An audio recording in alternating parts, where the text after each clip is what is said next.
Hello guys, welcome to another video. Plus 2 physics electric charges and fields എന്ന chapter ആണ് നമ്മൾ ഇപ്പോൾ പഠിച്ചുകൊണ്ടിരിക്കുന്നത്. അപ്പോൾ ഇലക്ട്രിക് ചാർജസ് ആൻഡ് ഫീൽഡ്സിനകത്തിൽ നമ്മൾ ഇതുവരെ ചാർജസിനെ കുറിച്ച് പഠിച്ചു, ചാർജസിന്റെ പ്രോപ്പർട്ടീസ് പഠിച്ചു, അവയ്ക്കിടയിലുള്ള ഇന്ററാക്ഷൻ കുളംസ് ലോയിലൂടെ പഠിച്ചു, സൂപ്പർ പൊസിഷൻ പ്രിൻസിപ്പലിനെ പറ്റി പഠിച്ചു, പെർമിറ്റിവിറ്റിയെ പറ്റി പഠിച്ചു. അങ്ങനെ ധാരാളം കാര്യങ്ങൾ നമ്മൾ പഠിച്ചു കഴിഞ്ഞു. അതിനോടൊപ്പം തന്നെ അവയുമായിട്ട് ബന്ധപ്പെട്ട പ്രോബ്ലങ്ങളും നമ്മൾ ചെയ്തു കഴിഞ്ഞു. ഇനി now we are going to deal with a new topic, electric field. ഇനി നമ്മൾ ഇലക്ട്രിക് ഫീൽഡ് എന്താണെന്നാണ് പഠിക്കാൻ പോകുന്നത്. അപ്പോ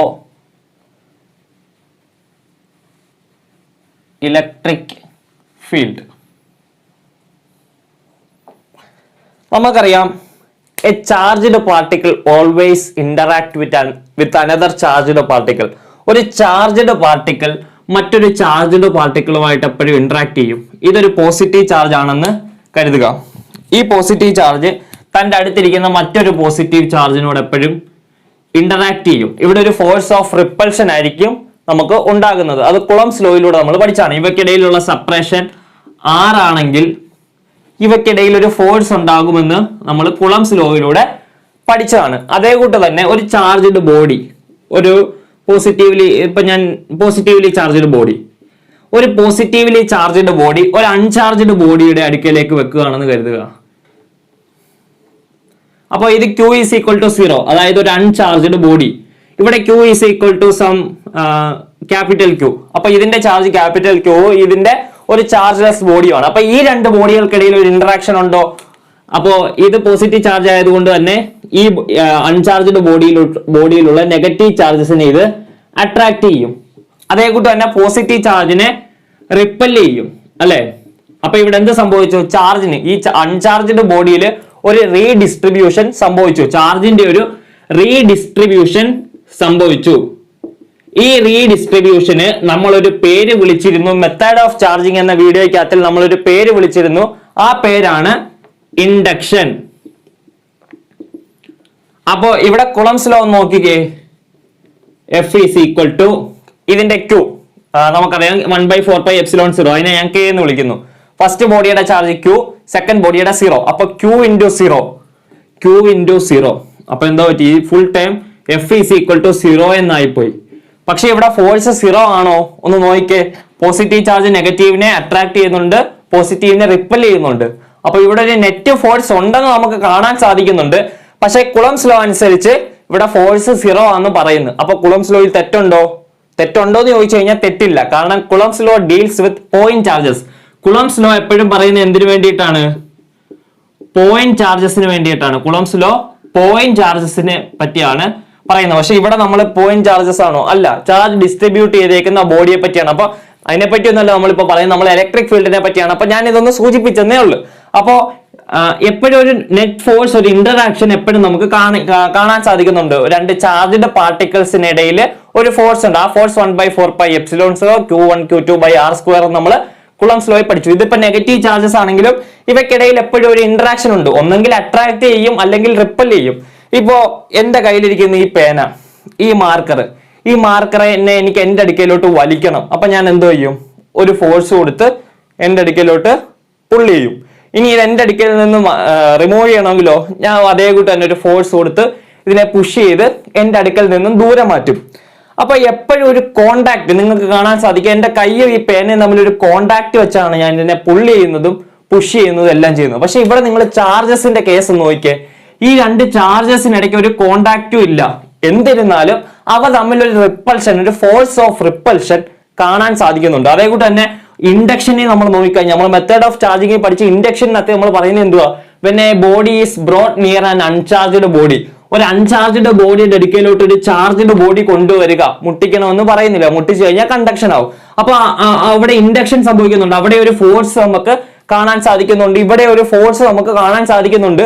രണ്ട് പാർട്ടിക്കിൾസിനിടയിൽ കോണ്ടാക്ട് ഇല്ല എന്നിട്ട് പോലും. അപ്പോ നമ്മളിപ്പോ നമ്മുടെ നിത്യജീവിതത്തിൽ എപ്പോ നോക്കിക്കഴിഞ്ഞാൽ നമുക്ക് ഫോഴ്സിന് എപ്പോഴും ഒരു കോണ്ടാക്ട് കാണുന്നുണ്ട്. ഞാനിപ്പോ ഈ പേന എന്റെ അടുക്കലോട്ട് എടുക്കുന്നു, അല്ലെങ്കിൽ ഞാൻ ഇവിടെ എഴുതുന്ന സമയത്ത് ഈ പേനയുടെ നിബും ബോർഡും തമ്മിലുള്ള ഒരു ഫ്രിക്ഷൻ ഫോഴ്സ്, അവിടെയും കോണ്ടാക്ട് ഉണ്ട്. ഞാൻ ദൂരെ മാറ്റി പിടിച്ച് ഇവിടെ എഴുതി കഴിഞ്ഞു കഴിഞ്ഞാൽ ബോർഡിലൊന്നും പതിയത്തില്ല. ഞാൻ എപ്പോഴും ബോഡി മുട്ടിച്ചു വേണം എഴുതി കഴിഞ്ഞാലേ മാർക്കർ എഴുതി പതിയത്തുള്ളൂ. അപ്പൊ എപ്പോഴും ഒരു കോണ്ടാക്ട് ഇല്ലാത്ത ഫോഴ്സ് സാധ്യമല്ല, അല്ലെങ്കിൽ അങ്ങനെ നമുക്കൊരു ചിന്തയുണ്ടായി. ആ സമയത്ത് ഇവിടെ നോക്കിയപ്പോൾ ഒരു ഫോഴ്സ്, ഒരു കോണ്ടാക്ട് നമുക്ക് കാണുന്നില്ല. അപ്പോ ഒരു കോണ്ടാക്ട്, അല്ലെങ്കിൽ ടു വിഷ്വലൈസ് ദിസ് കോണ്ടാക്ട്, നമ്മൾ പറയും ഈ രണ്ട് ചാർജസിനിടയ്ക്ക് ഒരു കോണ്ടാക്ട് കാണും, അല്ലെങ്കിൽ അങ്ങനെ ഒരു കോൺസെപ്റ്റ് നമുക്ക് ഡെവലപ്പ് ചെയ്യാം. അപ്പൊ നമ്മൾ എന്തോ ചെയ്ത് എഫക്റ്റ് ഓഫ് ചാർജ് എന്ന് പറയുന്ന പുതിയൊരു ഇത് വന്ന്, ഒരു ചാർജ് ഒരിടത്ത് ഇരിക്കുകയാണെങ്കിൽ ആ ചാർജിന് ചുറ്റും ആ ചാർജ് ഒരു എഫക്റ്റ് ഉണ്ടാക്കും. അതായത് നമ്മളിപ്പോ അടുപ്പിൽ തീ കത്തിക്കുന്നു, അടുപ്പിൽ തീ കത്തിച്ചിട്ട് നമ്മളിപ്പോ ദൂരോട്ടൊരു നമ്മുടെ കൈ വെച്ച് നോക്കിക്കഴിഞ്ഞാൽ നമുക്ക് തീ തൊട്ടില്ലെങ്കിൽ ഒരു ചൂടിന്റെ ഒരു എഫക്റ്റ് നമുക്ക് അറിയാൻ സാധിക്കും. ഇത് ചൂടുള്ള വസ്തുവാണ് നമുക്ക് തൊടുന്നതിന് മുമ്പേ അറിയാൻ സാധിക്കും. വണ്ടിയുടെ സൈലൻസറിന്റെ ഒക്കെ ദൂരെ കൊണ്ട് കൈവച്ചാൽ നമുക്കൊരു ചൂട് അനുഭവപ്പെടാൻ സാധിക്കും, ആ ഒരു എഫക്റ്റ് നമുക്ക് അനുഭവപ്പെടാൻ സാധിക്കും. അതേകൂട്ട് തന്നെ ഒരു ചാർജ് ഇരിക്കുന്നിടത്ത് ആ ചാർജിന് ചുറ്റും ആ ചാർജ് ഒരു എഫക്റ്റ് സൃഷ്ടിക്കും. ആ എഫക്റ്റിനുള്ളിലേക്ക് മറ്റൊരു ചാർജ് വരികയാണെങ്കിൽ അതിനെ അട്രാക്ട് ചെയ്യുകയോ റിപ്പല് ചെയ്യുകയോ ഈ ചാർജ് ചെയ്യും. എങ്ങനെയാണ്? ഒരു ചാർജ് ഇരിക്കുന്നിടത്ത് അതിന്റെ ചുറ്റിനും ആ ചാർജ് ഒരു എഫക്റ്റ് സൃഷ്ടിക്കും.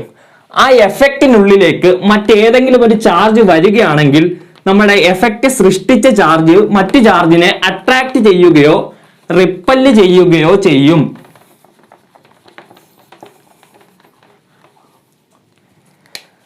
ഇവിടെ ഇപ്പൊ എന്റെ ഒരു പോസിറ്റീവ് ചാർജ് ഇരിക്കുവാണെന്ന് കരുതുക. ഈ പോസിറ്റീവ് ചാർജ് ഇവിടെ ഇരിക്കുന്ന അവസരത്തിൽ ഈ പോസിറ്റീവ് ചാർജ് ഇതിന് ചുറ്റും ഒരു എഫക്റ്റ് ക്രിയേറ്റ് ചെയ്യും. ഈ പോസിറ്റീവ് ചാർജിന്റെ ഒരു എഫക്റ്റ് ക്രിയേറ്റ് ചെയ്യും. അപ്പൊ ആ എഫക്റ്റിനെ ഞാൻ ഇങ്ങനെ കാണിക്കുകയാണെന്ന് കരുതുക. അപ്പോൾ പോസിറ്റീവ് ചാർജ് ഒരു എഫക്റ്റ് ഇതിനെ ചുറ്റും ഇങ്ങനെ ക്രിയേറ്റ് ചെയ്യും. ഈ എഫക്റ്റിനുള്ളിലേക്ക് എപ്പോഴും മറ്റൊരു ചാർജ് പ്രവേശിക്കുകയാണെങ്കിൽ, മറ്റൊരു ചാർജ് Q എന്ന് പറയുന്ന എന്റെ മറ്റൊരു ചാർജ് പ്രവേശിച്ചു, അതും പോസിറ്റീവ് ചാർജ് ആണെന്ന് കരുതുക. അപ്പൊ എന്ത് സംഭവിച്ചു? നമ്മള് കത്തിച്ച് വെച്ചിരിക്കുന്ന ഒരു അടുപ്പ്, അല്ലെ ചൂടുള്ള എന്തെങ്കിലും ഒരു വസ്തു, നമ്മുടെ വണ്ടിയുടെ സൈലൻസർ എന്ന് നോക്കാം, നമ്മൾ കൈ അതിലോട്ട് തൊടാൻ കൊണ്ടുപോകുന്നു, ചൂടാണെന്ന് മനസ്സിലാവുമ്പോൾ നമ്മൾ എന്തോ ചെയ്യും? പെട്ടെന്ന് കൈ അങ്ങ് വലിക്കും. അതേകൂട്ട് തന്നെ ഈ പോസിറ്റീവ് ചാർജ് ഈ എഫക്റ്റിനുള്ളിലേക്ക് പ്രവേശിക്കുന്നു. അങ്ങനെ പ്രവേശിക്കുന്ന അവസരത്തിൽ ഈ പോസിറ്റീവ് ചാർജിന് എന്ത് മനസ്സിലായി? വേറെ എവിടെയോ ഒരു പോസിറ്റീവ് ചാർജ് ഉണ്ട്, അതിന്റെ എഫക്റ്റ് ഇവിടെ എവിടെയോ ഉണ്ട്. അപ്പൊ എന്ത് സംഭവിക്കും? പെട്ടെന്ന് റിപ്പല് ചെയ്ത് മാറും, അല്ലെങ്കിൽ ഈ എഫക്റ്റ് ഇതിനെ റിപ്പല് ചെയ്ത് മാറ്റും. അപ്പൊ ഈ പോസിറ്റീവ് ചാർജ് ക്രിയേറ്റ് ചെയ്ത എഫക്റ്റ് ഈ പോസിറ്റീവ് ചാർജിനെ തള്ളി മാറ്റി. അപ്പോ the effect created by this positive charge repelled this charge, അല്ലെ? അപ്പോ ഈ പോസിറ്റീവ് ചാർജ് ക്രിയേറ്റ് ചെയ്ത ഈ എഫക്റ്റിനെ നമ്മൾ വിളിക്കുന്ന പേരാണ് ഇലക്ട്രിക് ഫീൽഡ്. എന്താണ്? Electric field. അപ്പൊ ഈ ഇലക്ട്രിക് ഫീൽഡ് എന്ന് പറഞ്ഞു കഴിഞ്ഞാൽ ബേസിക്കലി സ്പേസ്, ഒരു റീജിയൻ. എന്ത്? The region around a charge from where the effect of it can be experienced. ചാർജിന് ചുറ്റുമുള്ള ഒരു റീജിയനാണ്. ആ റീജിയനിൽ ആ ചാർജിന്റെ എഫക്റ്റ് അനുഭവപ്പെടാൻ സാധിക്കും. ആ റീജിയനെ വിളിക്കുന്ന പേരാണ് ഇലക്ട്രിക് ഫീൽഡ്. എന്താണ്? The region around a charge, the region around a charge where its effect can be experienced. ഒരു ഫീല്, ആ ചാർജിന് ചുറ്റുമുള്ള ഒരു റീജിയണിൽ ആ ചാർജ് അവിടെ ഇരിപ്പുണ്ടെന്നുള്ള ഒരു ഫീല് നമുക്ക് കിട്ടുന്നു. അപ്പൊ ഇവിടെ പോസിറ്റീവ് ചാർജ് ആയതുകൊണ്ട് റിപ്പല്ലായി മാറി. നെഗറ്റീവ് ചാർജ് ആയിരുന്നെങ്കിലോ പോസിറ്റീവ് ചാർജിന്റെ ഒരു ഫീൽ ഇവിടെ ഉണ്ട്, ഒരു എക്സ്പീരിയൻസ് നമുക്ക് ചെയ്യാൻ സാധിക്കുന്നു. അപ്പൊ എന്ത് സംഭവിക്കും? ആ പോസിറ്റീവ് ചാർജിലേക്ക് ഒരു അട്രാക്ഷൻ സംഭവിക്കും. അപ്പൊ ഇവിടെ ഞാൻ പറഞ്ഞു രണ്ട് ചാർജുകൾ തമ്മിൽ എപ്പോഴും കോണ്ടാക്ട് വേണമെന്ന്. അപ്പൊ രണ്ട് പാർട്ടിക്കിൾസ് തമ്മിൽ എപ്പോഴും കോണ്ടാക്ട് വേണമെന്ന്. അപ്പൊ ഞാൻ ഇവിടെ കോണ്ടാക്ട് ഉപയോഗിച്ചുകൊണ്ട് പുള്ളി ചെയ്തു, പുഷ് ചെയ്തു. അപ്പൊ ഇവിടെ ബേസിക്കലി പുള്ളി ചെയ്യുന്നതും പുഷ് ചെയ്യുന്നതും ആരാ? ഈ ഇലക്ട്രിക് ഫീൽഡ് എന്ന് പറയുന്ന ആ ഒരു കോൺസെപ്റ്റ് ആണ്. അല്ലെങ്കിൽ നമ്മൾ വിഷ്വലൈസ് ചെയ്ത് കഴിഞ്ഞാൽ ഫോഴ്സിന്റെ ആ ഒരു കോണ്ടാക്ടിനെ വിഷ്വലൈസ് ചെയ്യാനായിട്ട് നമ്മൾ ഡെവലപ്പ് ചെയ്ത കോൺസെപ്റ്റ് ആയ ഇലക്ട്രിക് ഫീൽഡ് ആണ് ഇവിടെ ഈ ചാർജിനെ പുഷ് ചെയ്യുന്നതും പുള്ളി ചെയ്യുന്നതും ഒക്കെ ചെയ്യുന്നത്. അപ്പോൾ ഈ പോസിറ്റീവ് ചാർജ് ഇവിടെ ക്രിയേറ്റ് ചെയ്ത എഫക്റ്റ് മറ്റ് പോസിറ്റീവ് ചാർജുകളെ റിപ്പല് ചെയ്യും. അപ്പൊ ഈ എഫക്റ്റ് ആണ് ഇപ്പൊ റിപ്പല് ചെയ്യുന്നത്. നമ്മൾ കുളംസ് ലോ അനുസരിച്ചപ്പോൾ ഫോഴ്സ് പഠിച്ചായിരുന്നു.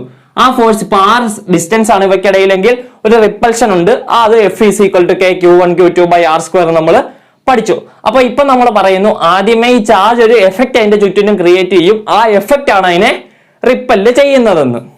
അപ്പോൾ ഇലക്ട്രിക് ഫീൽഡ് എന്താണെന്നൊരു ചെറിയ ഊഹം നമുക്ക് ഡെവലപ്പ് ആയെന്ന് വിശ്വസിക്കുന്നു. അപ്പൊ ഈ ഫീൽഡ് എന്ന വാക്ക് നമ്മൾ കഴിഞ്ഞ വർഷം കേട്ടിട്ടുണ്ട്. കഴിഞ്ഞ വർഷം കേട്ടത് എങ്ങനെയായിരുന്നു? ഗ്രാവിറ്റേഷണൽ ഫീൽഡ് എന്ന് നമ്മൾ കേട്ടിട്ടുണ്ട് ഇല്ലേ? ഫസ്റ്റ് ഇയറിൽ ഗ്രാവിറ്റേഷണൽ ഫീൽഡ് എന്ന് കേട്ടിട്ടുണ്ട്. ഗ്രാവിറ്റേഷണൽ ഫീൽഡ് എന്താ? ആ ഗ്രാവിറ്റേഷണൽ ഫീൽഡിൽ ഇരിക്കുന്ന രണ്ട് മാസ്സുള്ള രണ്ട് മെറ്റീരിയൽസ് തമ്മിൽ ഒരു ഇന്ററാക്ഷൻ നടക്കും. ആ ഒരു വസ്തുവിന്റെ ഗ്രാവിറ്റേഷണൽ ഫീൽഡിലാണ് മറ്റ് m മാസ്സുള്ള ഒരു വസ്തു ഇരിക്കുന്നെങ്കിൽ ന്യൂട്ടൺസിന്റെ ഗ്രാവിറ്റേഷൻ ലോ അനുസരിച്ച് ആ രണ്ട് മാസുകൾക്കിടയിലുള്ള ഫോഴ്സ് Gm1m2/r² നമ്മൾ ഫസ്റ്റ് ഇയറിൽ പഠിച്ചു. അപ്പോ ഈ ഫീൽഡ് രണ്ടിടത്തും കോമൺ ആയിട്ടൊരു വാക്കാണ് ഫീൽഡ്. അപ്പൊ എന്താണ് ഈ ഫീൽഡ്?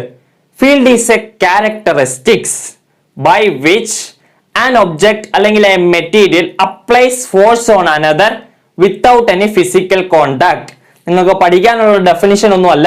നമ്മൾ ഫീൽഡ് എന്ന വാക്ക് എവിടെങ്കിലും ഉപയോഗിക്കുമ്പോൾ അറിഞ്ഞിരുന്നോണം. ഫീൽഡ് ഫോഴ്സ് എന്ന് പറയുമ്പോൾ ഇത് ഇലക്ട്രിക് ഫീൽഡും ഗ്രാവിറ്റേഷണൽ ഫീൽഡും രണ്ടിടത്തും ഫോഴ്സിനെ പറ്റി ചർച്ച ചെയ്യുന്നുണ്ട്. അപ്പൊ ഫീൽഡ് ഫോഴ്സ് രണ്ടിടത്തും കോമൺ ആയിട്ടുള്ളതാ. അപ്പൊ ഫീൽഡ് ഫോഴ്സ് നിങ്ങൾ കേൾക്കുമ്പോൾ ആലോചിച്ചോണം, ഒരു ഡയറക്റ്റ് ഫിസിക്കൽ കോണ്ടാക്ട്, നമുക്ക് കാണാൻ പറ്റുന്ന ഒരു ഫിസിക്കൽ കോണ്ടാക്ട് രണ്ടും തമ്മിൽ ഉണ്ടാകുന്നില്ല. ഞാനിവിടെ പേനയെ ടച്ച് ചെയ്ത കേസ് നിങ്ങൾക്ക് കാണാൻ സാധിക്കുന്ന ഒരു ഫിസിക്കൽ കോണ്ടാക്ട് ഉണ്ടായിരുന്നു.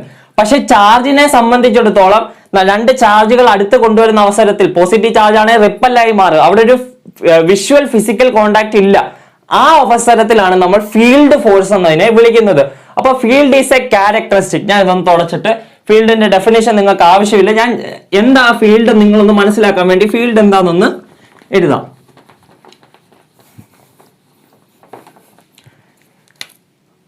Field is A characteristics. Field is A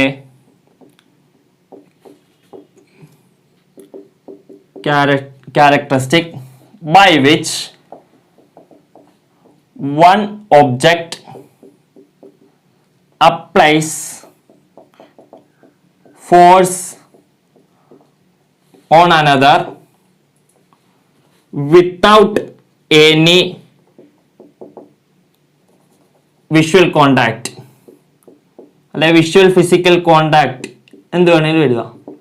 അപ്പോ ഈ ഫീൽഡിന്റെ സഹായത്തിലൂടെയാണ് ചാർജ്, ഇലക്ട്രിക് ഫീൽഡിന്റെ സഹായത്തിലൂടെ രണ്ട് ചാർജുകൾ പരസ്പരം ഇന്ററാക്ട് ചെയ്യും. ഫോഴ്സ് ഓഫ് അട്രാക്ഷനും ഫോഴ്സ് ഓഫ് റിപ്പൽഷനും ഒക്കെ നൽകും. കഴിഞ്ഞ വർഷം നമ്മൾ ഗ്രാവിറ്റേഷണൽ ഫീൽഡ് പഠിച്ചപ്പോൾ രണ്ട് മാസ് ഇന്ററാക്ട് ചെയ്തു. ഇവ രണ്ടും നമ്മൾ ഫസ്റ്റ് ലെക്ചറിൽ പഠിച്ചിരുന്നു.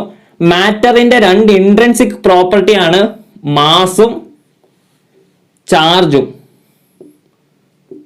മാസും രണ്ട് മാസുകൾ തമ്മിൽ ഇന്ററാക്ട് ചെയ്യാൻ ഗ്രാവിറ്റേഷണൽ ഫീൽഡ് ഉപയോഗിച്ചു. രണ്ട് ചാർജുകൾ തമ്മിൽ ഇന്ററാക്ട് ചെയ്യാൻ അപ്പൊ എന്ത് ഉപയോഗിച്ചു? ഇലക്ട്രിക് ഫീൽഡ് ഉപയോഗിച്ചു. അപ്പൊ നമ്മൾ എപ്പോഴും ഇങ്ങനെ കമ്പയർ ചെയ്ത് പഠിച്ചു കഴിഞ്ഞാൽ നമുക്ക് അധികം എഫേർട്ട് ഇടേണ്ടി വരത്തില്ല. ഫസ്റ്റ് ഇയർ പഠിച്ചവരാണെങ്കിൽ ഫസ്റ്റ് ഇയറിൽ ചിലർക്ക് ചില ബുദ്ധിമുട്ടുള്ള കാരണം പഠിക്കാൻ സാധിച്ചിട്ടുണ്ടാകത്തില്ല. അങ്ങനെയുള്ളവർക്ക് നമുക്ക് സെക്കൻഡ് ഇയറിൽ കാര്യങ്ങൾ നന്നായി പഠിക്കാം. അപ്പൊ ഫസ്റ്റ് ഇയറിൽ പഠിച്ചിട്ടുള്ളവരാണ് ഗ്രാവിറ്റേഷണൽ ഫീൽഡ്. അവിടെ ഒരു ഫീൽഡ് പഠിച്ചിട്ടുണ്ട്, ഇലക്ട്രിക് ഫീൽഡ്, പുതിയൊരു ഫീൽഡ് കോൺസെപ്റ്റ്. രണ്ടും മാറ്ററിന്റെ രണ്ട് പ്രോപ്പർട്ടി ആയിട്ട് ബന്ധപ്പെട്ട് ഗ്രാവിറ്റേഷണൽ ഫീൽഡ്, ഇലക്ട്രിക് ഫീൽഡ്, ഇങ്ങനെ ഒരു ലിങ്ക് ഒക്കെ കൊടുത്ത് പഠിക്കുകയാണെങ്കിൽ നമുക്ക് കാര്യങ്ങൾ ഒന്നുകൂടി എളുപ്പമാവും. ഇനി ഈ എഫക്റ്റിനെ കുറിച്ച് നമ്മൾ പഠിച്ചു. The region around a charge where its effect can be experienced എന്നൊക്കെ പഠിച്ചു. അപ്പോൾ ഒരു എഫക്റ്റിനെ കുറിച്ച് അവിടെ പറയുന്നുണ്ട്. ഇതൊന്ന് തുടയ്ക്കുക.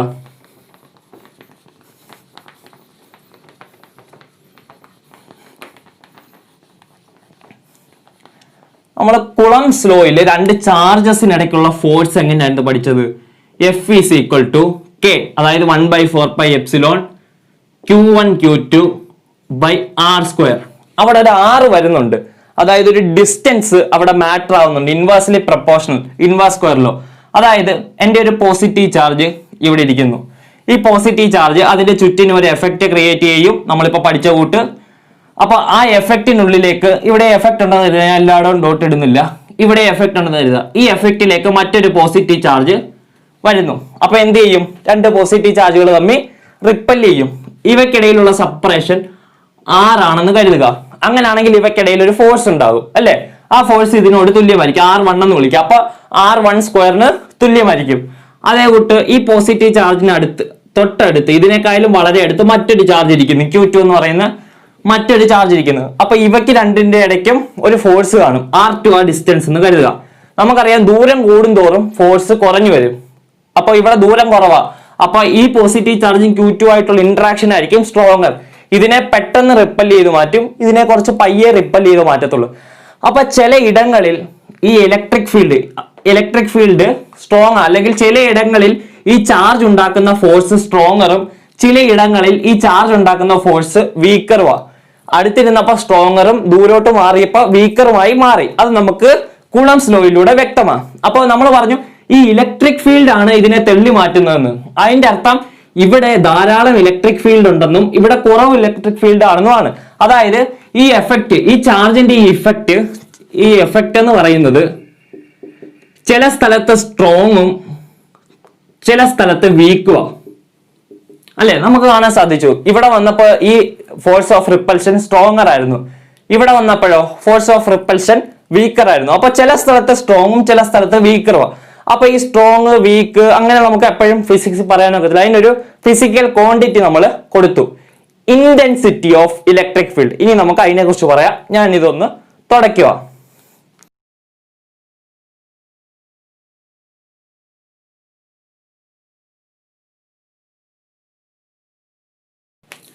അപ്പോ അടുത്തത് ഇന്റൻസിറ്റി ഓഫ് ഇലക്ട്രിക് ഫീൽഡ്. എന്താണ് ഇന്റൻസിറ്റി ഓഫ് ഇലക്ട്രിക് ഫീൽഡ്? നമ്മൾ ഇലക്ട്രിക് ഫീൽഡ് എന്താണെന്ന് മനസ്സിലാക്കി. ഇനി അതിനെ ഫിസിക്കൽ ക്വാണ്ടിറ്റി ആയിട്ട് നമ്മൾ എഴുതാൻ പോവുക. അതാണ് ഇന്റൻസിറ്റി ഓഫ് ഇലക്ട്രിക് ഫീൽഡ്. ഞാൻ പറഞ്ഞു ഇലക്ട്രിക് ഫീൽഡ് ചിലയിടത്ത് സ്ട്രോങ്ങർ ആണ്, ചിലയിടത്ത് വീക്കർ ആണ്. അപ്പോ എന്റെ ഒരു പോസിറ്റീവ് ചാർജ് ഇവിടെ ഇരിക്കുകയാണെന്ന് കരുതുക. ഈ പോസിറ്റീവ് ചാർജ്, അതായത് ഇലക്ട്രിക് ഫീൽഡ് ഉണ്ടാക്കുന്ന ചാർജിനെ, ഇലക്ട്രിക് ഫീൽഡ് സൃഷ്ടിക്കുന്ന ചാർജിനെ നമ്മൾ സോഴ്സ് ചാർജ് എന്ന് വിളിക്കും. എങ്ങനെയാണ്? സോഴ്സ് ചാർജ് എന്ന് വിളിക്കും. അപ്പൊ എന്റെ ഒരു Q എന്ന് പറയുന്ന ഒരു ചാർജ് ഇവിടെ ഇരിക്കുകയാണെന്ന് കരുതുക. ഈ Q എന്ന ചാർജ് ഇതിന്റെ ചുറ്റിനും ഒരു ഇലക്ട്രിക് ഫീൽഡ് ക്രിയേറ്റ് ചെയ്യുക. ഞാനത് ഡോട്ട് ഇട്ട് വൃത്തിയേടാക്കുന്നില്ല. Q എന്ന് പറയുന്ന ഒരു ചാർജ് അതിന്റെ ചുറ്റിനും ഒരു ഇലക്ട്രിക് ഫീൽഡ് ക്രിയേറ്റ് ചെയ്യുന്നു. അപ്പൊ എന്റെ Q ആണ് ഇവിടെ സോഴ്സ് ചാർജ് എന്ന് പറയുന്നത്. അപ്പൊ ഇതിന്റെ ചുറ്റിനെ ഇലക്ട്രിക് ഫീൽഡ് ഇത് എവിടൊക്കെ ക്രിയേറ്റ് ചെയ്തെന്ന് അറിയാനായിട്ട് ഞാൻ മറ്റൊരു ചാർജിനെ ഉപയോഗിക്കും. മറ്റൊരു ചാർജ് കൊണ്ടുവരുന്ന അവസരത്തിൽ അതിനൊരു ഫോഴ്സ് അനുഭവപ്പെടുകയാണെങ്കിൽ ഈ ചാർജ് അവിടെ ഒരു ഇലക്ട്രിക് ഫീൽഡ് ക്രിയേറ്റ് ചെയ്തെന്നാണ് അർത്ഥം. അപ്പോൾ ഈ ചാർജ്, ഈ source charge electric field create ചെയ്തോ ഇല്ലയോ എന്ന് അറിയാനായിട്ട് ഞാനൊരു ചാർജ് ഉപയോഗിക്കും. അതിനെ ടെസ്റ്റ് ചാർജ് എന്ന് വിളിക്കും. ആ ടെസ്റ്റ് ചാർജിനെ നമ്മൾ Q0 കൊണ്ട് ഡിനോട്ട് ചെയ്യും. ഈ Q0 ആണ് test charge. Q0 test charge. Q0ന്റെ പ്രത്യേകത ശ്രദ്ധിക്കണം. Q0 എന്ന് പറയുന്നത് 0യോട് അടുത്ത് വാല്യൂ ഉള്ള ഒരു ചാർജ് ആണ്. വളരെ ഇൻഫിനിറ്റിസിമലി സ്മാൾ ആയിട്ടുള്ള ഒരു ചാർജ് ആണ്, ഒരു പോസിറ്റീവ് ചാർജ് ആണ്. ടെസ്റ്റ് ചാർജ് എപ്പോഴും അതിന്റെ വാല്യൂ വളരെ ചെറുതായിരിക്കും. അതായത് വളരെ ചെറിയ വാല്യൂ ഉള്ള, വളരെ ചെറിയ സീറോ കുളമ്പിനോട് അടുത്തുള്ള ഒരു ചാർജ് ആയിരിക്കും, ഒരു പോസിറ്റീവ് ചാർജ് ആയിരിക്കും. മറ്റൊരു കാര്യം, ഇതിന് സ്വന്തമായിട്ട് ഇലക്ട്രിക് ഫീൽഡ് ഉണ്ടാക്കാൻ കഴിയത്തില്ല. കാരണം അത്രയ്ക്ക് ചെറിയ ചാർജാ. സ്വന്തമായിട്ട് ഒരു ഇലക്ട്രിക് ഫീൽഡ് പോലും സൃഷ്ടിക്കാൻ കഴിവില്ലാത്തൊരു ചാർജാണ് Q0. അപ്പൊ Q0 ഒരു 0യോട് അടുത്ത് വാല്യൂ ഉള്ള ഒരു ചാർജ് ആണ്, ഒരു പോസിറ്റീവ് ചാർജ് ആണ്. കോൺസെപ്റ്റ് ആണ്, ടെസ്റ്റ് ചാർജ് ആണ്. അപ്പോ Q0 എന്ന് പറയുന്ന ഒരു ടെസ്റ്റ് ചാർജ് ഞാൻ ഈ ചാർജിന്റെ അടുക്കലേക്ക് കൊണ്ടുവരുന്നു. അങ്ങനെ കൊണ്ടുവരുന്ന അവസരത്തിൽ ഈ ചാർജ് ഇതിന്മേലൊരു ഫോഴ്സ് അപ്ലൈ ചെയ്യുമല്ലോ. ഇതിന്റെ ചുറ്റിനും ഒരു ഇലക്ട്രിക് ഫീൽഡ് ക്രിയേറ്റ് ചെയ്തിട്ടുണ്ട്. ഈ ഇലക്ട്രിക് ഫീൽഡ് മൂലം ഞാൻ നേരത്തെ പറഞ്ഞു വിട്ട് സൈലൻസർ ആണ്. സൈലൻസറിന്റെ അടുക്കലോട്ട് കൈ കൊണ്ടുവരുമ്പോൾ ചൂടിന്റെ എഫക്ട് എനിക്ക് അറിയാൻ സാധിക്കും. അപ്പൊ ഇവിടെ കൊണ്ടുവന്നപ്പോ ചെറിയൊരു ചൂടുണ്ട്, ഇച്ചിരി അടുത്ത് കൊണ്ടുവന്നപ്പോ ഇച്ചിരിയും കൂടെ ചൂടുണ്ട്. നമുക്ക് വളരെ അടുത്ത് കൊണ്ടുവരുമ്പോൾ അറിയാൻ സാധിക്കും നല്ല ചൂടുള്ള സാധനമാണ്. അപ്പൊ അങ്ങനെ അടുത്ത് കൊണ്ടുവരും തോറും നമുക്ക് ചൂടിന്റെ എഫക്ട് കൂടുതൽ മനസ്സിലാക്കാൻ സാധിക്കും. അപ്പൊ ഇവിടെ Q0 എന്ന് പറയുന്ന ഈ ചാർജ് ഇരുന്ന അവസരത്തിൽ F എന്ന് പറയുന്ന ഒരു ഫോഴ്സ് അനുഭവപ്പെടുന്നെന്ന് കരുതുക. ഈ പോയിന്റിനെ ഞാൻ P എന്ന് വിളിക്കുക. അപ്പോ P എന്ന് പറയുന്ന പോയിന്റിൽ Q0 എന്ന് പറയുന്ന ഒരു ചാർജ് ഇരിക്കുന്നു. P എന്ന് പറയുന്ന പോയിന്റിൽ Q0 എന്ന് പറയുന്ന ഒരു ചാർജ് ഇരിക്കുന്നു. ആ Q0 എന്ന് പറയുന്ന ചാർജ് നമ്മുടെ സോഴ്സ് ചാർജ് കാരണം F ഫോഴ്സ് അനുഭവപ്പെടുന്നു എന്ന് കരുതുക. സോഴ്സ് ചാർജ് കാരണം P യിലിരിക്കുന്ന ടെസ്റ്റ് ചാർജ് ആയ Q0 F ഫോഴ്സ് അനുഭവപ്പെടുന്നു എന്ന് കരുതുക. അങ്ങനെയാണെങ്കിൽ ആ സ്ഥലത്തെ ഇന്റൻസിറ്റി ഓഫ് ഇലക്ട്രിക് ഫീൽഡ് നമ്മൾ എഴുതും. ഇന്റൻസിറ്റി ഓഫ് ഇലക്ട്രിക് ഫീൽഡിനെ വെക്ടർ E കൊണ്ട് സൂചിപ്പിക്കും. Intensity of electric field is equal to force experienced by the test charge divided by magnitude of the test charge. Vector E is equal to vector F by Q naught.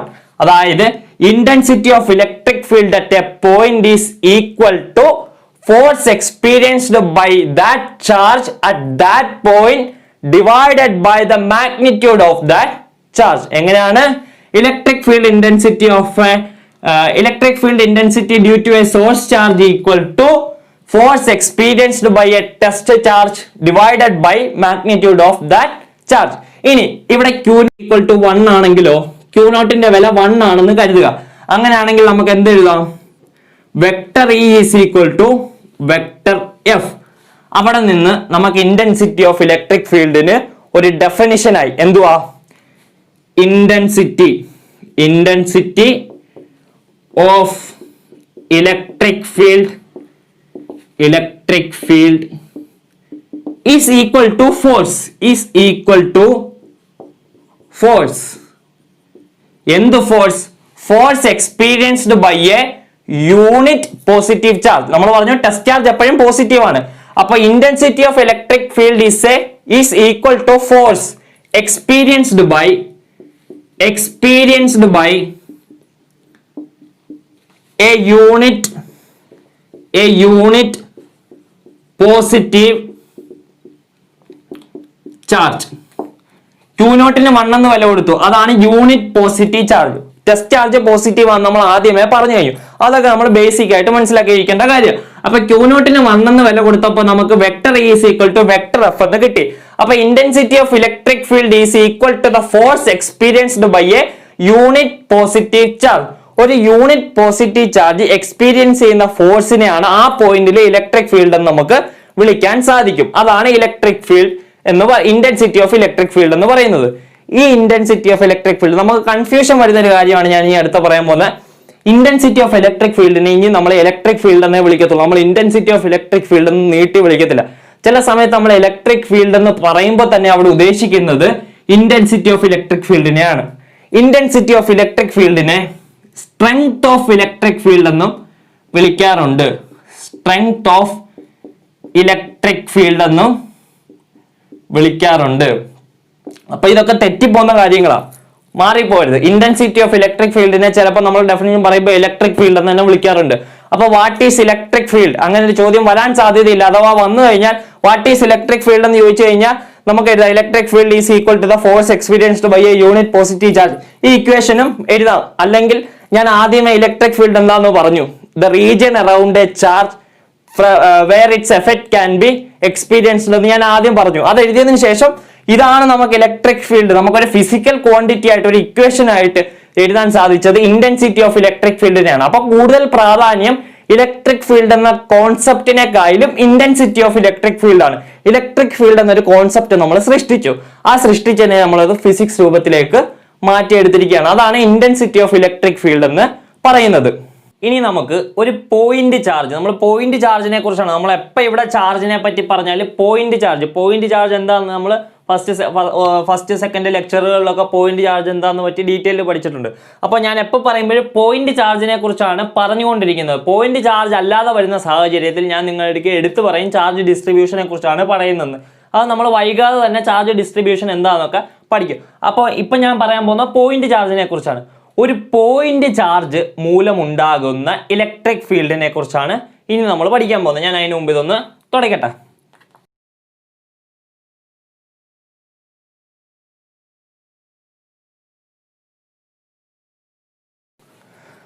Okay, അപ്പൊ നമ്മൾ പഠിച്ച ഒരു topic ആയിരുന്നു കുളംസ് law. ആ കുളംസ് law ഞാൻ ഒന്നുകൂടി ഒന്ന് പറയാം. പക്ഷെ ഇനി പറയാൻ പോകുന്ന ഒരു വ്യത്യസ്തമായിട്ടുള്ള രീതിയിലായിരിക്കും കുളംസ് ലോ ഞാൻ പറയാൻ പോകുന്നത്.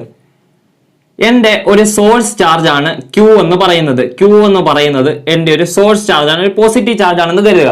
എന്റെ ഈ Q എന്ന് പറയുന്ന സോഴ്സ് ചാർജ് അതിന് ചുറ്റും ഒരു എഫക്റ്റ് ക്രിയേറ്റ് ചെയ്യും. അപ്പൊ എന്റെ സോഴ്സ് ചാർജ് അതിന് ചുറ്റിനും ഒരു എഫക്റ്റ് ക്രിയേറ്റ് ചെയ്തെന്ന് കരുതുക. ഞാൻ അത് വരച്ചു വൃത്തിയാക്കുന്നില്ല. എന്റെ ഈ സോഴ്സ് ചാർജിനടുത്ത് r ദൂരത്തിൽ മറ്റൊരു ചാർജ്, ആ ചാർജിനെ നമ്മൾ ടെസ്റ്റ് ചാർജ് എന്ന് വിളിക്കും. അപ്പോ Q0 എന്ന് പറയുന്ന മറ്റൊരു ചാർജ്, Q0 പോസിറ്റീവ് ആണെന്ന് ഞാൻ എടുത്തു പറയേണ്ട കാര്യമില്ല, നമ്മൾ പറഞ്ഞ കാര്യം. അപ്പൊ Q0 എന്ന് പറയുന്ന ഒരു ടെസ്റ്റ് ചാർജ് ഇരിക്കുക എന്ന് കരുതുക. അങ്ങനെയാണെങ്കിൽ ഈ ഇലക്ട്രിക് ഫീൽഡ് മൂലം ഇതിനൊരു ഫോഴ്സ് അനുഭവപ്പെടും. ആ ഫോഴ്സിനെ നമ്മൾ കുളംസ് ലോ വെച്ച് എഴുതുകയാണ്. അപ്പോൾ അക്കോർഡിംഗ് ടു കുളംസ് ലോ, അപ്പൊ ഇതിന് നമ്മൾ ഹെഡിങ് കൊടുത്തില്ല. ആ ഹെഡിങ് എന്തായിരുന്നു ഞാൻ പറഞ്ഞത്? Intensity of electric field due to a point charge. എന്താണ്? Intensity of electric field due to a point charge. ഒരു പോയിന്റ് ചാർജ് മൂലമുള്ള ഇലക്ട്രിക് ഫീൽഡിന്റെ ഇന്റൻസിറ്റി. അപ്പൊ ഈ Q നോട്ട് എന്ന് പറയുന്ന പോയിന്റിനെ ഞാൻ P എന്ന് വിളിക്കുകയാണ്. അപ്പൊ ഈ പോയിന്റ് P ആണെന്ന് കരുതുക. ഈ Q നോട്ട് ഒരു F ഫോഴ്സ് അനുഭവപ്പെടുവാണെന്നും കരുതുക. അങ്ങനെയാണെങ്കിൽ നമുക്ക് അക്കോർഡിംഗ് ടു കുളംസ് ലോ എന്തെഴുതാം? അക്കോർഡിംഗ് ടു കൂളംസ് ലോ നമുക്ക് ഫോഴ്സ് എത്രന്ന് എഴുതാം? ഈ രണ്ട് ചാർജസിന് ഇടയ്ക്ക് Q എന്ന് പറയുന്ന ഈ ചാർജും Q നോട്ട് എന്ന് പറയുന്ന ഈ ചാർജിനും ഇടയ്ക്കുള്ള ഫോഴ്സ് എത്ര നമുക്ക് എഴുതാം? F is equal to vector F. നമുക്ക് വെക്ടർ ഫോമിൽ റെപ്രസെന്റ് ചെയ്ത് സ്കെയിലാർ ഫോമിലായാലും റെപ്രസെന്റ് ചെയ്യാം. സ്കെയിലാർ ആകുമ്പോൾ ഒന്നും കൂടി എളുപ്പമായിരിക്കും. അപ്പൊ ഞാൻ സ്കെയിലാറിൽ തന്നെ എഴുതാം. അപ്പൊ F is equal to K Q1 Q2. അപ്പൊ ഇവിടെ Q1 Q ആണ്, Q2 Q0. അപ്പൊ K Q0 ബൈ ഇവയ്ക്കിടയിലുള്ള ദൂരം R. അപ്പൊ K Q0 divided by R square. അപ്പൊ F is equal to K Q0 by R square. അപ്പോ കുളംസ് ലോ അനുസരിച്ചുള്ള force നമുക്ക് കിട്ടി. നമുക്കറിയാം. ബട്ട് നമ്മൾ ഇലക്ട്രിക് ഫീൽഡ് ഇന്റൻസിറ്റിയുടെ ഇക്വേഷൻ എങ്ങനെയായിരുന്നു പഠിച്ചത്? Vector E is equal to vector F by Q naught, അല്ലെങ്കിൽ E is equal to F by Q0. അതായത് Q0 എന്ന് പറയുന്ന ഒരു ചാർജ് അനുഭവപ്പെടുന്ന ഫോഴ്സ് ആണ്, F ബൈ Q0 ആണ് electric field intensity at that point നമ്മൾ പറയുന്നത്. ഇവിടെ നിന്ന് നമുക്ക് എഫിനെ എങ്ങനെ എഴുതാം? F is equal to Q0 into E എന്ന് എഴുതാം. അപ്പൊ F is equal to Q0 into E. അപ്പൊ ഇവിടുത്തെ ഇലക്ട്രിക് ഫീൽഡ് ഇന്റൻസിറ്റി E ആണെന്ന് കരുതുക. അങ്ങനെയാണെങ്കിൽ ഈ ചാർജ് അനുഭവപ്പെടുന്ന ഫോഴ്സിനെ നമുക്ക് എങ്ങനെ എഴുതാം? F is equal to Q0 into vector E എന്ന് എഴുതിക്കൂടായോ? എങ്ങനെ? ഈ ചാർജ് ഇവിടെ ഉണ്ടാക്കുന്ന ഇലക്ട്രിക് ഫീൽഡ് ഒരു ഇന്റൻസിറ്റി ആണ്. ഈ ചാർജ് ഇവിടെ ഒരു ഇലക്ട്രിക് ഫീൽഡ് ഉണ്ടാക്കുമെന്ന് നമുക്കറിയാലോ. അപ്പൊ P എന്ന് പറയുന്ന പോയിന്റിൽ ഈ ചാർജ് ഉണ്ടാക്കുന്ന ഇലക്ട്രിക് ഫീൽഡിന് ഒരു ഇന്റൻസിറ്റി കാണും. ആ ഇന്റൻസിറ്റി ആണ് E എങ്കിൽ അവിടെ ഇരിക്കുന്ന ചാർജ് ആയ Q നോട്ട് അനുഭവപ്പെടുന്ന ഒരു ഫോഴ്സ് ഉണ്ട്. ആ ഫോഴ്സ് ആണ് F is equal to Q0 into E എന്ന് പറയുന്നത്. അപ്പൊ കുളംസ് ലോ വെച്ച് നമ്മൾ ഫോഴ്സ് എഴുതി, നമ്മുടെ ഇലക്ട്രിക് ഫീൽഡ് വെച്ച് നമ്മൾ ഫോഴ്സ് എഴുതി. അപ്പൊ ഈ രണ്ട് ഫോഴ്സും വ്യത്യാസമൊന്നുമില്ല. ഈ ചാർജ് അനുഭവപ്പെടുന്ന ഫോഴ്സ് തന്നെയാണ് ഇത് രണ്ടും. അതിന്റെ അർത്ഥം ഇത് രണ്ടും തുല്യമായിട്ടുള്ള ഫോഴ്സുകളാണ്. അതായത് Q naught into E is equal to K Q0 by R square. ഇവിടെ നിന്ന് Q നോട്ടും ഈക്വലിന്റെ അപ്പുറം ഇപ്പുറം ഒന്നും വെട്ടിക്കളയാലോ. അവിടെ നമുക്ക് എന്ത് ലഭിച്ചു? Vector E is equal to K Q by R square. അതായത് electric field intensity is equal to K Q by R square. അതാണ് electric field intensity due to a point charge, അഥവാ intensity of electric field due to a point charge.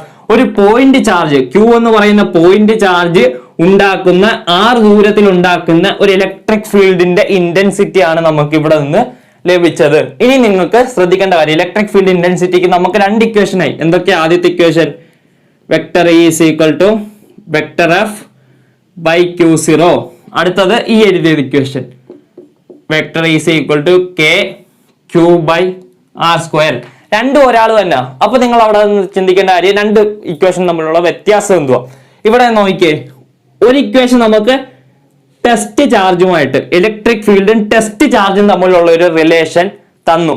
മറ്റേ ഇക്വേഷനോ electric ഫീൽഡും source ചാർജും electric ഫീൽഡും തമ്മിലുള്ള ഒരു relation തന്നു. Source ചാർജും ടെസ്റ്റ് ചാർജും തമ്മിലുള്ള ഒരു റിലേഷൻ തന്നു. അപ്പൊ നമ്മൾ ഇത് ഞാൻ പറയുന്ന പ്രോബ്ലംസ് ചെയ്യാനാ, മാത്തമാറ്റിക്കൽ പ്രോബ്ലം, ന്യൂമറിക്കൽസ് ചെയ്യുന്ന അവസരത്തിലാണ് നമുക്ക് തന്നിരിക്കുന്ന ക്വസ്റ്റ്യൻ ടെസ്റ്റ് ചാർജ് ആണോ സോഴ്സ് ചാർജ് ആണോ എന്ന് ചിന്തിക്കേണ്ടത്.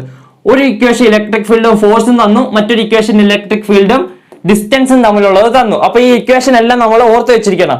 ഇലക്ട്രിക് ഫീൽഡും സോഴ്സ് ചാർജും ഇലക്ട്രിക് ഫീൽഡും ടെസ്റ്റ് ചാർജും, ഇലക്ട്രിക് ഫീൽഡും ഫോഴ്സും ഇലക്ട്രിക് ഫീൽഡും ഡിസ്റ്റൻസും. അപ്പൊ ഇത് കണക്ട് ചെയ്ത് വെച്ചിരിക്കണം.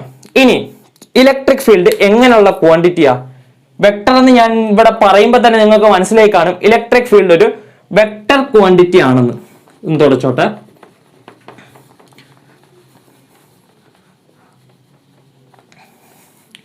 അപ്പൊ intensity of electric field due to a point charge എന്ന് പറയുമ്പോൾ നമുക്ക് കണ്ട് ഇത്രയും കാര്യങ്ങൾ അറിഞ്ഞിരുന്നാൽ മതി. ഇനി ഇലക്ട്രിക് ഫീൽഡ് എങ്ങനെയുള്ള ക്വാണ്ടിറ്റിയാ? Electric field is a vector quantity. Vector quantity. Vector quantity ആകുമ്പോൾ അതിനൊരു ഡയറക്ഷൻ കാണുമല്ലോ. ആ ഡയറക്ഷൻ എന്ന് പറയുന്നത് ഫോഴ്സിന്റെ ഡയറക്ഷനോട് തുല്യമായിരിക്കും. അതായത് ഒരു സോഴ്സ് ചാർജ്, ആ സോഴ്സ് ചാർജ് ഒരു ടെസ്റ്റ് ചാർജിന് മേളിൽ ഒരു ഫോഴ്സ് അപ്ലൈ ചെയ്യുന്നു. അപ്പൊ ഇതും പോസിറ്റീവാ ഇതും പോസിറ്റീവാ നമുക്കറിയാം. അപ്പൊ ഫോഴ്സിന്റെ ഡയറക്ഷൻ റിപ്പൽഷനിൽ അങ്ങോട്ടായിരിക്കുമല്ലോ. അപ്പൊ ഇലക്ട്രിക് ഫീൽഡിന്റെ ഡയറക്ഷനും ആ ഡയറക്ഷൻ തന്നെ ആയിരിക്കും. ഇലക്ട്രിക് ഫീൽഡിന്റെ ഫോഴ്സിന്റെ ഒരേ ഡയറക്ഷൻ ആയിരിക്കും. അപ്പൊ vector it is a vector quantity. Electric field intensity is a vector quantity. Direction same as force. Direction same as of force. അപ്പൊ ഫോഴ്സിന്റെ അതേ ഡയറക്ഷൻ തന്നെയാണ്. ഇനി ഇതിനൊരു യൂണിറ്റ് കാണുമല്ലോ. അപ്പൊ ഇലക്ട്രിക് ഫീൽഡിന്റെ യൂണിറ്റ്, ഇലക്ട്രിക് ഫീൽഡിന് നമ്മൾ എങ്ങനെയായിരുന്നു എഴുതിയത്? Vector F by Q naught എന്നല്ലേ. അപ്പോ ഇലക്ട്രിക് ഫീൽഡിന്റെ ഇക്വേഷൻ ഇതാണ്. അവിടെ നിന്ന് യൂണിറ്റ് എടുക്കുമ്പോൾ ഫോഴ്സിന്റെ യൂണിറ്റ് എന്താണ്? ന്യൂട്ടൺ. ബൈ ചാർജിന്റെ യൂണിറ്റ് എന്താണ്? കുളം. അപ്പൊ ഇലക്ട്രിക് ഫീൽഡിന്റെ യൂണിറ്റ് എന്താണ്? Unit is equal two newton per കുളം. അടുത്ത പാഠത്തിൽ, രണ്ടാമത്തെ പാഠത്തിൽ നമ്മൾ പുതിയൊരു ഇക്വേഷനൂടെ പഠിക്കും. ഇലക്ട്രിക് ഫീൽഡിന്റെ യൂണിറ്റ് വോൾട്ട് പെർ മീറ്റർ ആണെന്നും പഠിക്കും. ഇലക്ട്രിക് ഫീൽഡിന്റെ യൂണിറ്റ് വോൾട്ട് പെർ മീറ്റർ ആണെന്നും നമ്മൾ അടുത്ത പാഠത്തിൽ പഠിക്കും. അപ്പൊ ഇതൊന്ന് അറിഞ്ഞിരിക്കും. അവിടെ എന്താ പറയാഞ്ഞത്? അല്ലെങ്കിൽ ചില സാധുമാര് ഈ പാഠത്തിൽ തന്നെ രണ്ട് ഇക്വേഷൻ പഠിപ്പിക്കും. അപ്പൊ നമ്മൾ ആലോചിക്കും ഇത് ന്യൂട്ടൺ പെർ കുളം മാത്രമേ പറഞ്ഞുള്ളല്ലോ, വോൾട്ട് പെർ മീറ്റർ പറഞ്ഞില്ലല്ലോ. ഒന്നും ചിന്തിക്കണ്ട. നമ്മൾ വോൾട്ട് പെർ മീറ്റർ എന്ന് വിളിക്കുന്നത് എന്താണെന്നൊക്കെ അടുത്ത പാഠത്തിൽ പറയും. ഇപ്പൊ ന്യൂട്ടൺ പെർ കുളമ്പ് മാത്രമേ നിങ്ങൾക്ക് അറിഞ്ഞിരിക്കേണ്ട ആവശ്യമുള്ളൂ. അപ്പൊ ഇതിന്റെ യൂണിറ്റ് ന്യൂട്ടൺ പെർ കുളമ്പാണ്. അപ്പൊ ഇത്രയും കാര്യങ്ങളാണ് ഇലക്ട്രിക് ഫീൽഡിനെ കുറിച്ച് അറിഞ്ഞിരിക്കേണ്ടത്. ഇതിനോടൊപ്പം തന്നെ ഒരു കാര്യം കൂടെ നിങ്ങൾ അറിഞ്ഞിരിക്കണം. നമ്മൾ കുളംസ് ലോ പഠിച്ചപ്പോൾ സൂപ്പർ പൊസിഷൻ പ്രിൻസിപ്പിള് പഠിച്ചിരുന്നു. അതെന്തായിരുന്നു? ഒരുപാട് ചാർജുകൾ, ഇവിടെ കുളംസ് ലോയ്ക്ക് ആദ്യം നമ്മൾ രണ്ട് ചാർജുകൾക്കിടയിലുള്ള ഇന്ററാക്ഷൻ ആയിരുന്നു പഠിച്ചത്. ഇനി 3-4 ചാർജുകൾ വന്ന അവസരത്തിലുള്ള ഒരു ഇന്ററാക്ഷനെ പറ്റിയും നമ്മൾ principle of superposition of ചാർജസിനകത്ത് നമ്മൾ അവിടെ പഠിച്ചിരുന്നു. അതേ കൂട്ട് ഇലക്ട്രിക് ഫീൽഡിനകത്തിലും ഒരു പ്രിൻസിപ്പിൾ ഓഫ് സൂപ്പർ പൊസിഷൻ ഉണ്ട്. അതെന്താണെന്ന് നമുക്ക് നോക്കാം. അപ്പോൾ നമ്മൾ ഇതുവരെ ഒരു പോയിന്റ് ചാർജ് ഉണ്ടാക്കുന്ന ഇലക്ട്രിക് ഫീൽഡിനെ കുറിച്ചായിരുന്നു പറഞ്ഞത്. ഇനി നമ്മൾ പറയും electric field due to a system of charges. Electric field due to a system of charges. അപ്പോൾ സിസ്റ്റം ഓഫ്, എപ്പോഴും ഒരു സിസ്റ്റത്തെ പറ്റി നമ്മൾ പറയുമ്പോൾ പ്രിൻസിപ്പിൾ ഓഫ് സൂപ്പർ പൊസിഷൻ ഉപയോഗിക്കും. കുളംസ് ലോയിൽ നമ്മൾ ഉപയോഗിച്ചത് പോലെ. അപ്പോൾ Q1, Q2, Q3 etcetera n charges ഉള്ള ഒരു സിസ്റ്റം കരുതുക. കൺസിഡർ എ സിസ്റ്റം ഓഫ്, ഇതൊക്കെ നിങ്ങൾ എഴുതിക്കോണം. Consider a system of n charges Q1, Q2, Q3 etcetera Qn. അപ്പോൾ Q1, Q2 എക്സെട്ര Qn. ഞാൻ Q1, Q2 നിങ്ങൾക്ക് എളുപ്പത്തിൽ ഇത് പറഞ്ഞുതരാം. നമ്മളെ ഒത്തിരി എഴുതി ചളവാക്കണ്ട, ഞാൻ എളുപ്പത്തിൽ കോൺസെപ്റ്റ് പറഞ്ഞുതരാം. അപ്പൊ Q1, Q2 എക്സെട്ര Qn ഉള്ള ഒരു സിസ്റ്റമാണ് ഇതെന്ന് കരുതുക. അതിനകത്ത് ഞാൻ Q1, Q2 മാത്രം എഴുതി. ഈ Q1, Q2 രണ്ട് ചാർജുകൾ, Q0 എന്ന് പറയുന്നതിൻ്റെ ടെസ്റ്റ് ചാർജ് ഇവിടെ ഇരിക്കുകയാണെന്നും കരുതുക. അപ്പോൾ ഇത് രണ്ട് പോസിറ്റീവ് ചാർജ് ആണെന്നാണ് അസ്യൂം ചെയ്തിരിക്കുന്നത്. അപ്പോൾ Q1, Q2 consider system of Q1, Q2, Q3 etcetera Qn charges. A test charge Q0 is placed at the point P. P എന്ന് പറയുന്ന ഒരു പോയിന്റിൽ ടെസ്റ്റ് ചാർജായ Q0 വെച്ചിരിക്കുന്നുണ്ട്. അപ്പോൾ ഈ Q1 എന്ന് പറയുന്ന ഈ ചാർജ് അതിന്റെ ചുറ്റിനും ഒരു ഇലക്ട്രിക് ഫീൽഡ് ക്രിയേറ്റ് ചെയ്യുമല്ലോ. അതാണ് നമ്മൾ ഇത്ര നേരം പറഞ്ഞുകൊണ്ടിരുന്നത്. അപ്പോൾ Q1 എന്ന് പറയുന്ന ചാർജ് അതിന്റെ ചുറ്റിനും ഒരു ഇലക്ട്രിക് ഫീൽഡ് ക്രിയേറ്റ് ചെയ്യും.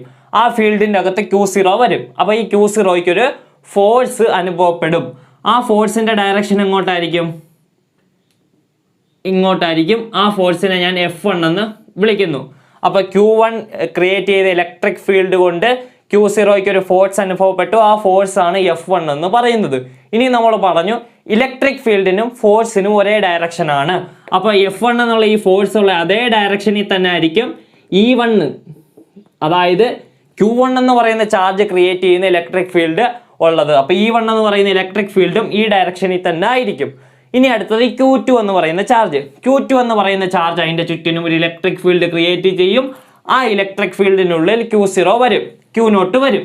അപ്പോൾ ആ ഇലക്ട്രിക് ഫീൽഡ് കാരണം ഈ Q0 ഒരു ഫോഴ്സ് അനുഭവപ്പെടും. ആ ഫോഴ്സ് ഈ ഡയറക്ഷനിൽ ആയിരിക്കും. അപ്പോൾ ആ ഫോഴ്സ് F2 എന്ന് വിളിക്കുന്നു, വെക്ടർ F2. അപ്പോൾ ഈ ഫോഴ്സ്, അപ്പോൾ ഇലക്ട്രിക് ഫീൽഡും ഫോഴ്സിന്റെ അതേ ഡയറക്ഷനിൽ തന്നെ ആയിരിക്കുമല്ലോ. അപ്പോൾ ഈ ഡയറക്ഷനിൽ നമുക്ക് E2 എന്ന് പറയുന്ന ഒരു ഇലക്ട്രിക് ഫീൽഡും കാണാൻ സാധിച്ചു. ഇനി അപ്പോൾ രണ്ട് ചാർജുകൾ ഉള്ളൊരു ഇലക്ട്രിക് ഫീൽഡ് ക്രിയേറ്റ് ചെയ്തു. ആ രണ്ട് ചാർജുകളുടെ ഇലക്ട്രിക് ഫീൽഡിലാണ് Q0 ഇരിക്കുന്നത്. അപ്പോൾ ഇതിനൊരു നെറ്റ് ഫോഴ്സ് ഉപയോഗിച്ചുകൊണ്ട് നമുക്കറിയാം ഈ ഡയറക്ഷനിലെ പോകത്തുള്ളൂ നമുക്ക് കുളംസ് ലോ വെച്ച് പറയാം. അപ്പോൾ പക്ഷേ ഇലക്ട്രിക് ഫീൽഡാണ് നമ്മളിവിടെ ചർച്ച ചെയ്യുന്നത്. അപ്പോൾ ഇലക്ട്രിക് ഫീൽഡിനകത്ത് പ്രിൻസിപ്പിൾ ഓഫ് സൂപ്പർപൊസിഷൻ പറയുന്നത് എന്തുവാ? According to principle of superposition of electric field, the electric field at a point due to a system of n charges is equal to the vector sum of all the electric field due to the individual charges. നമ്മൾ അവിടെ പഠിച്ച force മാറ്റി electric field എന്നും ആക്കിയാൽ മതി. കുളംസ് ലോയ്ക്കകത്ത് നമ്മൾ principle of superposition പഠിച്ചല്ലോ, അതേ definition തന്നെ. According to principle of superposition of electric field, the electric field at a point due to n charges is equal to the vector sum of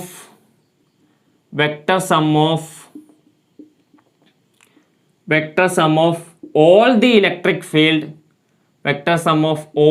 electric field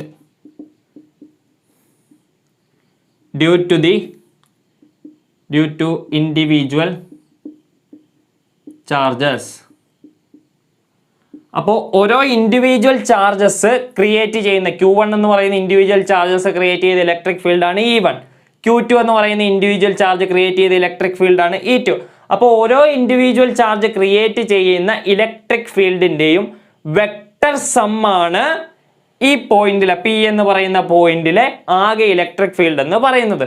അപ്പോൾ ഞാനത് നമുക്ക് മാത്തമാറ്റിക്കലായിട്ടൊന്ന് എഴുതാം. ഞാൻ ഇതൊന്ന് തുടയ്ക്കുക, ഒന്ന് not ചെയ്തു. ഞാനിത് തുടച്ചിട്ടൊന്ന് ചെറുതായിട്ട് വരയ്ക്കാം, അങ്ങോട്ട് നീക്കിയൊന്ന് ചെറുതായിട്ട് വരയ്ക്കാം. അപ്പോൾ നമുക്ക് എഴുതാനുള്ള കാര്യങ്ങളും എഴുതാം. അപ്പോൾ Q1 Q2 എന്ന രണ്ട് ചാർജ്, P എന്ന് പറയുന്ന പോയിന്റിൽ Q0 എന്ന് പറയുന്ന ചാർജ്. അപ്പോൾ F1 എന്ന ഫോഴ്സും E1 എന്ന ഇലക്ട്രിക് ഫീൽഡും ഈ ഡയറക്ഷനിൽ, അതേ കൂട്ട് തന്നെ F2 എന്ന ഫോഴ്സും E2 എന്ന ഇലക്ട്രിക് ഫീൽഡും ഈ ഡയറക്ഷനിൽ. ഇനി ഇവയ്ക്കിടയിലുള്ള സപ്പറേഷൻ Q1നും Q0നും ഇടയ്ക്കുള്ള സപ്പറേഷൻ R1 ആണെന്ന് കരുതുക. Q2നും Q0നും ഇടയിലുള്ള സപ്പറേഷൻ R2 ആണെന്നും കരുതുക. അങ്ങനെയാണെങ്കിൽ കുളംസ് ലോ അനുസരിച്ച് നമുക്ക് F1 എങ്ങനെ എഴുതാം? According to Coulomb's law F1 is equal to K Q1 Q0 divided by R1 square. K Q1 Q0 divided by R1 square. രണ്ട് ചാർജസിന്റെ മാഗ്നിറ്റ്യൂഡ് ഡിവൈഡഡ് ബൈ സെപ്പറേഷന്റെ സ്ക്വയർ. ഇനി F2 എങ്ങനെ എഴുതാം? F2 is equal to K Q2 Q0 divided by R2 square.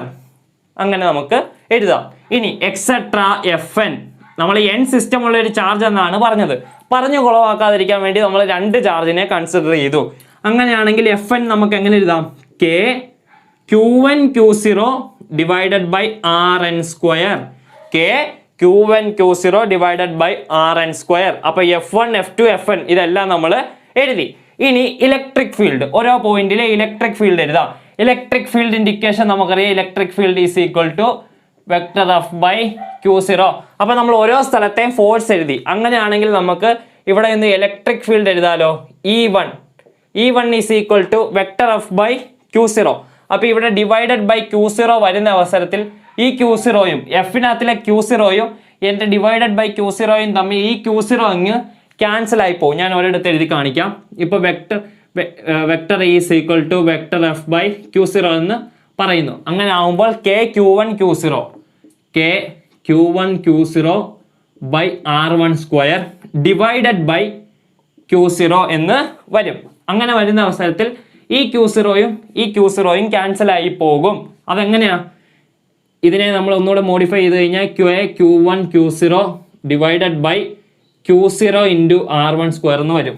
ഇത് reciprocal multiplication വഴി ഇവിടെ വരും. അപ്പോൾ ഈ Q0യും Q0യും വെട്ടിപ്പോകും. അവിടെ നിന്ന് E1 നമുക്ക് Q1 ബൈ R1 സ്ക്വയർ എന്ന് എഴുതാം. എങ്ങനെയാ? Q1 ബൈ R1 സ്ക്വയർ എന്ന് എഴുതാം. Similarly E2 എന്തെഴുതാം?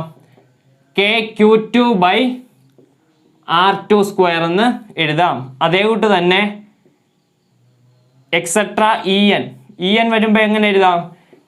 Q1 by Rn square എന്ന് എഴുതാം. അപ്പോൾ E1 Q1 by R1 square, E2 Q2 by R2 square, etcetera EN Q1 by Rn square. ഇനി നമ്മൾ പറഞ്ഞ എന്തുവാ?